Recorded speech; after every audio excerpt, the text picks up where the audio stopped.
ఆయన చెప్పనివ్వండి, మనం ఇంత దూరం వచ్చింది ఆయన మాట వినడానికి. వారు పూర్తి చెప్తారు, అప్పుడు మన సమాధానం మన దగ్గర ఉంది. రికార్డ్ కూడా చూసాము.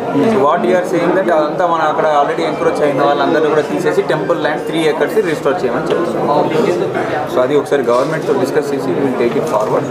ఇప్పుడు ఈ కన్స్ట్రక్షన్స్ 50 ఏళ్లవా, ఈ కన్స్ట్రక్షన్స్ పాత 10 ఏళ్లవా 15 ఏళ్లవా, మాకన్నా చాలా బాగా తెలిసినది మీ సిస్టమే. మీరు హాయిగా 50 ఏళ్లను వాడేశారు. మీకు నాకు ఉన్న మధ్య రిలేషన్షిప్ ఎలాంటిదో మీకు బాగా తెలుసు, నాకు బాగా తెలుసు. ఈ ఆఫీస్లో కూర్చున్న పెద్దలు ఏం మాట్లాడతారో మాకు తెలుసు, మా నిజాలు ఎంతో మీకు తెలుసు. కాబట్టి మనం పని చేద్దాం. 10 ఏళ్ల క్రితం ఎన్ని ఉన్నాయి అక్కడ, 20 ఏళ్ల క్రితం ఎన్ని ఉన్నాయి, అంటే మీరు 50 ఏళ్ల నుంచి మాట్లాడుతున్నారు. 50 ఏళ్ల నుంచి అక్కడ కన్స్ట్రక్షన్ జరిగినవి ఎన్ని ఉన్నాయి. మనం దీన్ని let's divide into years back.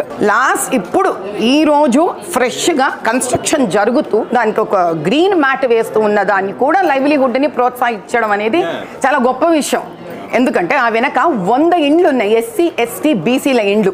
ఆ 100 ఇండ్లలో రీసెంట్గా సంవత్సరం 2 ఏళ్లలో కూడా మాఫియాలు గుండాలు వెళ్ళి గోడలు పగలగొట్టి వాటికి చెత్త కూడా వేయనీయకపోతే కూడా ఇదే కలెక్టర్ ఆఫీస్ కానీ, ఎండోమెంట్ ఆఫీస్ కానీ, పోలీస్ డిపార్ట్మెంట్ కానీ వాళ్ళ లైవ్లీహుడ్ గురించి ఎవ్వరికి ఏ బాధలు లేవు ఇక్కడ. కానీ కేవలం ఎన్క్రోచర్స్ లైవ్లీహుడ్ల మీద మాత్రం ఎంత తపన పడిపోతున్నారంటే ఎంటైర్ సిస్టమ్ అండ్ డిపార్ట్మెంట్.